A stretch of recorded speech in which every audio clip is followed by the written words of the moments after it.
actually engaged in a research project where she is teaching students these strategies using music and movement and giving them formal evaluations to see if it's improving their memory, and so far it's looking pretty good. So she's hoping to continue with that and maybe even publish it. So in our library we have these drum kits that you can borrow for free. It has a bunch of different percussion instruments in it that you could use with either one-on-one in an itinerant situation or for a small class of students. If you wanted to borrow it, we would mail it to you with postage to come back. And then here's just a couple of ideas of different strategies that you might be able to use in order to increase memory or social skills using those kits. And then body percussion. I was going to have everybody stand up and practice, but if everybody stands up, you won't see me. I'm too short.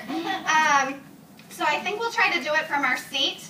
And I want everybody to, and I'm going to shorten it, but I just want everybody to kind of play with it a little bit to see how far can you go into this routine. My dancers and like gymnasts are going to be rocking this, and people like me, I'm going to be like, what does it say next? Oh, I might clap. Okay, clap.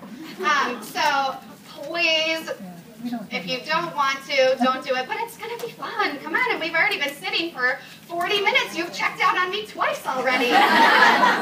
Oh, if you want to stand up, totally stand up. If you want to sit, whatever you want to do.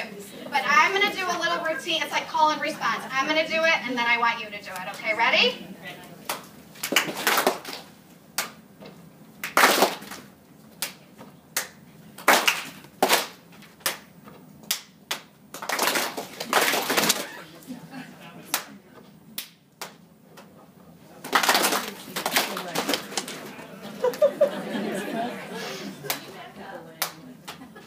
Can I back up? But then I can't cheat! I'm not signing anyways.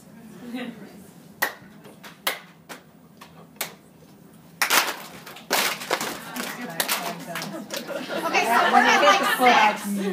So that was 6. So I think I lost people a couple times ago, but this is like how many pieces of information you can remember at once. So the more that you practice this with your students, maybe start out with 2 or 3 and see, can they follow along? Then the next time try to add 4. Then the next time try to add 5. So we pretty much, we could all do up to like 6. Should we try 10? No. Yeah, okay, we got a couple. Okay, ready? Go for it.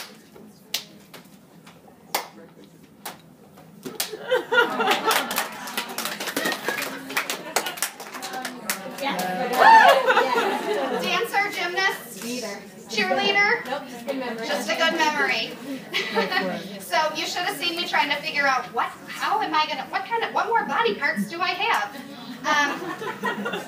Notice that you needed no tools. You probably want a cheat sheet.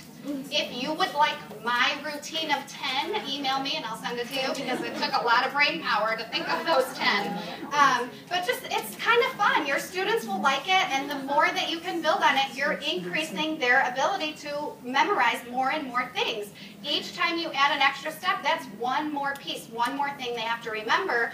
Plus, it's really good for our deaf and hard of hearing students because it's physical and it's visual. And instead of us thinking, have them come up with it, for sure.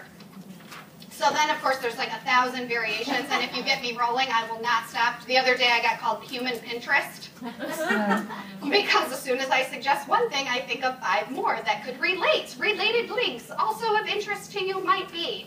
So don't get me started, because I won't stop. But of course, there's a million other ways. We're student to student, teacher to student, student to teacher. You could do a whole bunch of different things.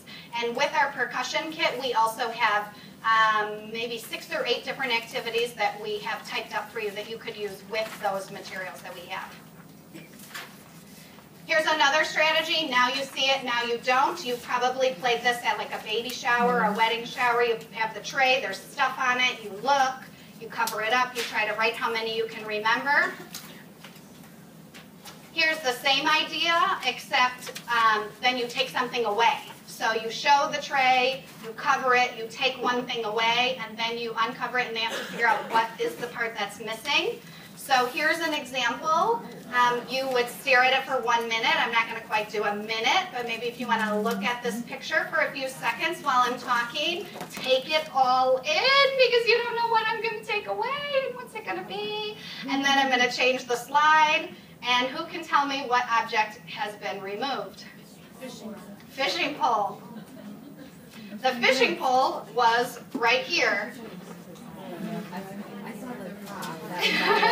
And so some people saw that, I had to do it electronically. I'm like, do I put like some kind of shape over it? So I just cropped out the fishing pole. That seemed to be the easiest way to do it. So the crop was a clue for some people. You could do it in real life on a tray. You could do it something like this electronically, but helping them attend to those details. Who's missing? Have a student leave the room and then have somebody else in the room hide, and when they come back they have to say who is missing. In our small groups of 6 kids, if you have a classroom and you're not itinerant, you would think like, oh, this will be so easy. You would be surprised. And maybe they know who, but they're like, you know that kid. What's his name? So especially on like a beginning of the year when you're trying to get students to know, A, A. Starts with A. What's his name? So that would be a good way to help them learn each other's names. Classroom mix-up. Have everyone look around the room, send a few students to the hall, move stuff around, and then when they come back you say there's 5 things different, like Wacky Wednesday. There's 5 things different, find out what they are. And then they could either point to them or they could take pictures of them. There's a lot of different ways you can have them interact with it, but a fun game. Exploratorium, the link is there. This is the picture that shows up. It's a penny. Everybody knows what a penny looks like, but which one is actually a penny? Every single one of those examples has something kind of wonky or different about it, and you have to figure out which one is the real penny.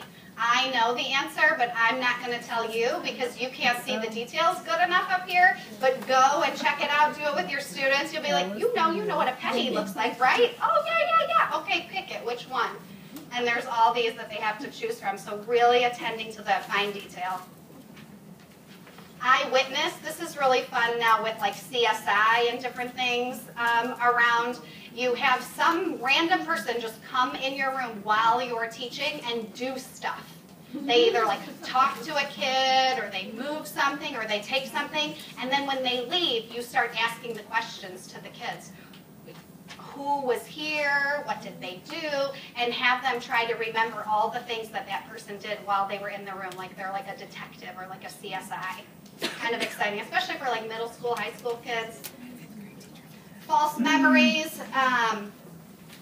This is the idea of like you give them a list of things that are all related, but then some things that were not related. Then you ask them like all these school supplies, and then you say like, well, was a banana on the list? And they're like, no. Was a pencil on the list? Oh, yeah. But pencil wasn't on the list, but because it's a school supply, they think it was on the list.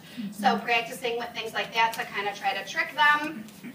Concentration or memory, you have all of your cards. You could do it with pictures, words, a million different things, and they have to try to remember where they are. You could do it in real life with paper. You could do it electronically. Memory. So this is an example.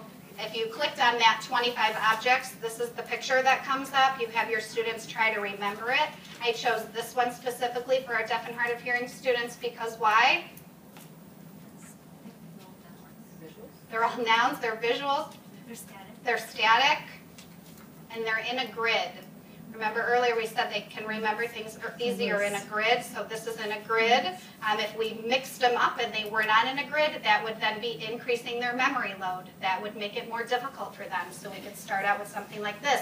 For younger kids, you could start out with 9, and then you could gradually make it bigger and bigger, see how many they could remember. Amazing. This is fun. You give them a maze. Here's some links to an easy, medium, and hard. Give them the maze, have them all do it as quickly. You would want to do it individually. Have them do it as quickly as they can while you're timing them, and then have them do it again, the same exact maze, and watch their time get better. Have them do it a 3rd time and watch their time get better because they're remembering the path that they took. So each time they're doing it, their time is improving, and you can say to them, when we practice, when we have repetition, this is why. Watch. When we do it again and again and again, you get better and better and better. So it's a way to kind of prove to them that it works. Lots of board games that you can use to work on improving memory. I've given you a list here. Lots of iPad games that you can use to increase memory. I've given you a list here. Here's some references for any of the online stuff that I found or places I got information. And we did it. We are 1 minute late. Thank you guys.